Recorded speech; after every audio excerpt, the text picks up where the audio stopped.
Salut les filles, j'espère que vous allez bien. Aujourd'hui, je vous montre comment faire du granola. C'est vraiment une recette que j'aime beaucoup. C'est super simple, puis c'est une recette sans noix parce que moi je suis allergique aux noix et aux arachides. Donc il n'y en a pas, mais vous pourriez en ajouter si vous aimez ça. Donc des amandes, des arachides, la noix que vous préférez. Les ingrédients qu'il vous faut des flocons d'avoine, du son d'avoine, des flocons de noix de coco, des graines de citrouille et ici on a du germe de blé, aussi du sel, de l'huile de canola et du sirop d'érable. Si vous n'avez pas de sirop d'érable, vous pouvez mettre du miel à la place.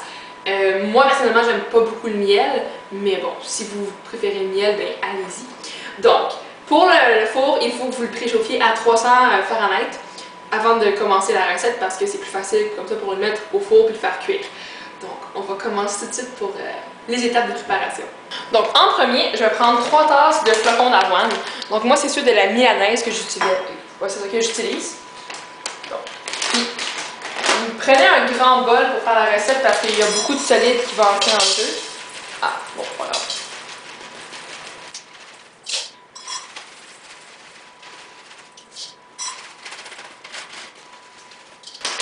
Et de 3. Ensuite, je viens prendre une tasse de son d'avoine. Ici, il m'en manque parce que le sac est fini, mais c'est pas grave, je vais compenser avec le germe de blé.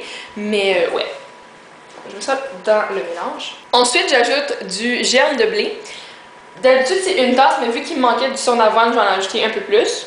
Il me manque aussi du germe de blé. C'est merveilleux, mais c'est pas grave. Ensuite, une tasse de noix de coco. C'est des flocons de noix de coco, c'est vraiment bon. Une tasse de graines de citrouille. Moi, personnellement, j'aime pas le goût des graines de citrouille comme ça, mais cuites, c'est vraiment bon, puis ça ajoute quelque chose au granola, là, un petit peu de protéines, puis aussi de goût. Voilà. Je vais venir mélanger avec une cuillère de bois.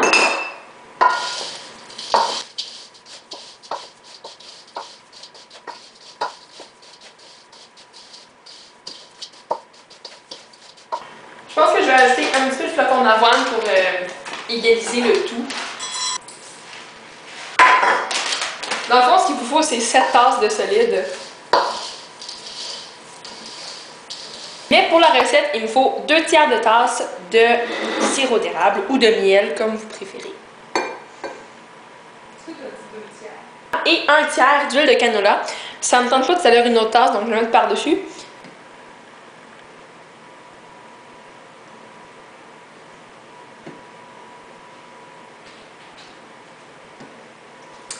Parfait. On le voit un peu comment l'huile de canola est plus légère que le sirop d'érable. Donc ça, on va l'amener près du poêle, puis on va, dans le fond, le faire chauffer. Je vais vous montrer ça dans 2 petites secondes. J'ai mis mon feu à médium, si on veut, puis je vais faire chauffer mon sirop d'érable dans une petite casserole comme ça. Puis, ce qu'on veut venir faire, dans le fond, c'est correct, c'est normal. Ce qu'on va venir brasser pendant 2 à 3 minutes jusqu'à ce que les 2 sirops, donc l'huile de canola et le sirop d'érable, se soient mélangés. Donc, il faut vraiment brasser dès le début parce que comme ça, on va sentir que le mélange est plus léger puis qu'il est rendu homogène, quasiment comme de l'eau. Donc, on fait juste brasser. Puis ça va prendre un peu de temps, mais il faut le faire. Je vais venir verser mon sirop bien mélangé dans ça. Ça sent vraiment bon déjà, fait que j'ai hâte que ça cuise pour que je puisse en manger.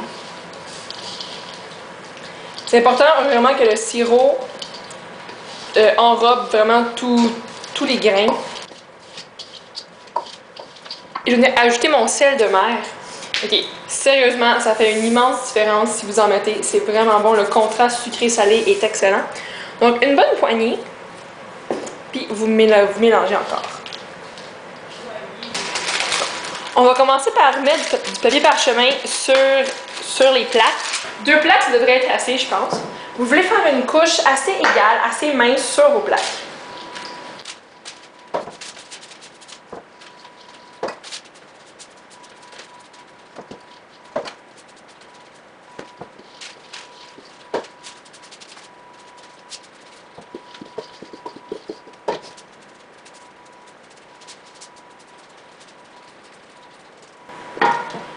Parfait. Et là, on va mettre le granola au four pendant 27 minutes minimum.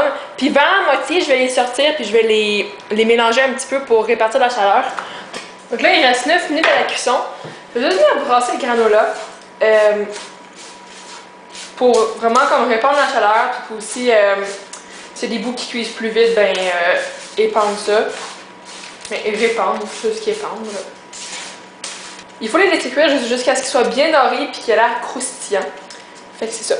Donc, je vais faire la même chose avec l'autre, puis après je vais vous revenir quand les deux vont être cuits. Donc, ça fait 25 minutes. Bon. Moi, je trouve qu'à mon goût, ils sont pas assez dorés. Je vais les laisser encore un petit peu plus. Je dirais 1 à 2 minutes, mais je vais regarder à chaque fois pour voir si je veux pas qu'ils brûlent. Fait que, c'est ça. Donc, ça fait 2 minutes et les granolas sont prêts, sont beaucoup plus dorés qu'avant. Ils ont l'air beaucoup plus croustillants, donc je vais les sortir. Donc les granolas sont prêts, ça ressemble à ça. C'est tellement bon, là, tantôt j'en mangeais là. Puis j'ai eu une bouchée avec du sel. Le sel, avec le contraste du sirop d'érable, c'est super bon. Puis ça, j'aime ça manger ça comme collation, comme déjeuner. Puis le déjeuner, je prends ça avec du yogourt grec sans gras.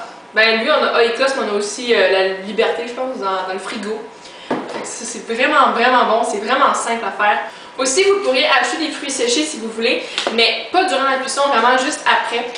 Puis des canneberges, des abricots séchés, plein de fruits que vous appréciez secs. Aussi, des morceaux de chocolat noir, c'est vraiment, vraiment bon. Bon, c'est sûr que c'est un peu plus riche, plus décadent, mais bon. C'est pas grave, une fois de temps en temps, c'est correct. Si vous le faites, ben, dites-moi comment vous l'aimez.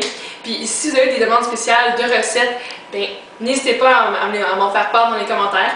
Donc, c'est ça. Puis, ben, bon appétit. On va se voir très bientôt. Fait que bye les filles!